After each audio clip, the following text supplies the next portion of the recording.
Everybody asking how we doing, say we good. Don't need no one to tell me how to live just like they would. It ain't their business, but they in it, I don't know why. Revolved around my life after I found another. Pengertian pertumbuhan dan perkembangan. Pertumbuhan merupakan proses di mana terjadinya pertambahan jumlah dan ukuran sel dan dapat diukur dengan angka secara kuantitatif, tidak dapat kembali ke keadaan semula. Contoh pertumbuhan bertambah tingginya suatu tanaman adalah alat yang digunakan untuk mengukur proses pertumbuhan yang disebut oksanometer. Sedangkan perkembangan merupakan proses menuju kedewasaan, tidak dapat diukur secara kuantitatif dan dapat kembali ke keadaan semula. Contoh perkembangan yaitu berkembangnya organ reproduksi berupa bunga pada tanaman. Pertama, kita masuk pada pertumbuhan dan perkembangan. Pada tumbuhan diawali dengan biji yang tumbuh menjadi zigot, kemudian embryok yang dilengkapi cadangan makanan.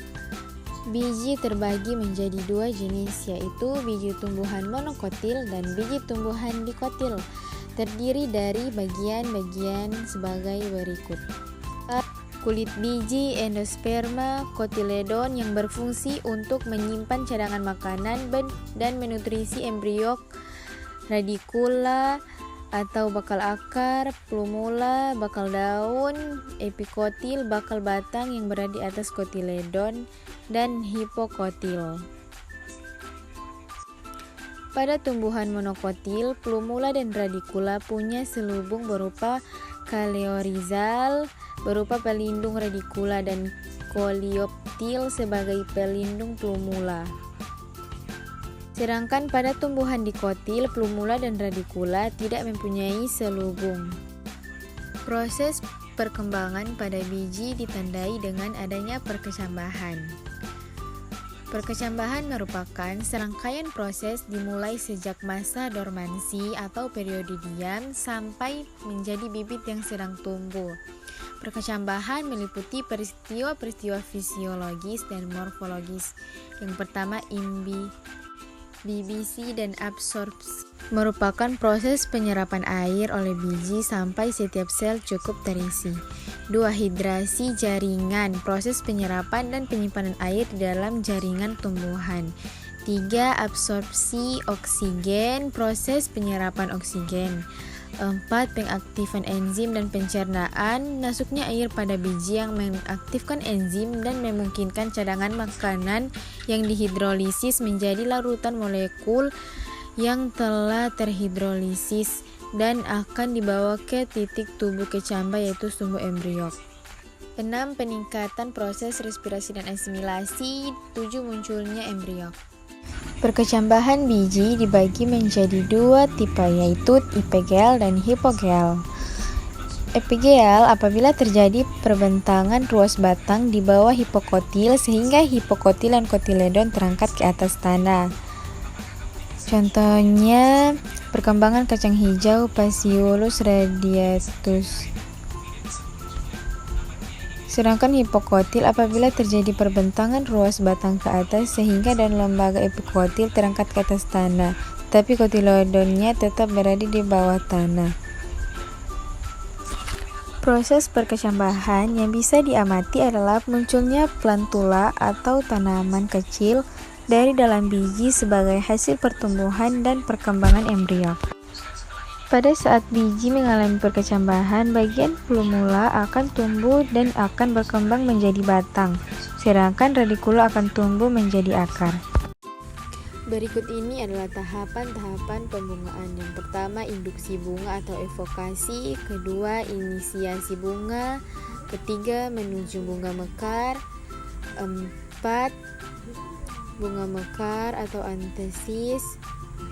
Kelima, penyerbukan dan pembuahan. Keenam, pemasakan buah dan biji. Berikut ini kita akan membahas faktor-faktor yang memengaruhi pertumbuhan dan perkembangan tumbuhan tersebut. Teman-teman, kira-kira apa saja ya yang memengaruhi pertumbuhan dan perkembangan tumbuhan? Berikut adalah penjelasannya. Jadi, di video kali ini kita akan mempelajari faktor-faktor yang memengaruhi pertumbuhan dan perkembangan pada tumbuhan. Teman-teman, faktor-faktor yang mempengaruhi pertumbuhan dan perkembangan pada tumbuhan dibagi menjadi dua, yaitu faktor internal dan faktor eksternal. Faktor internal adalah faktor-faktor yang berasal dari dalam tubuh tumbuhan sendiri, sedangkan faktor eksternal adalah faktor-faktor yang berasal dari luar tubuh tumbuhan atau dari lingkungannya. Faktor internal terdiri dari pertama gen dan hormon. Gen merupakan sifat-sifat genetik dari individu yang diturunkan oleh induk kepada keturunannya.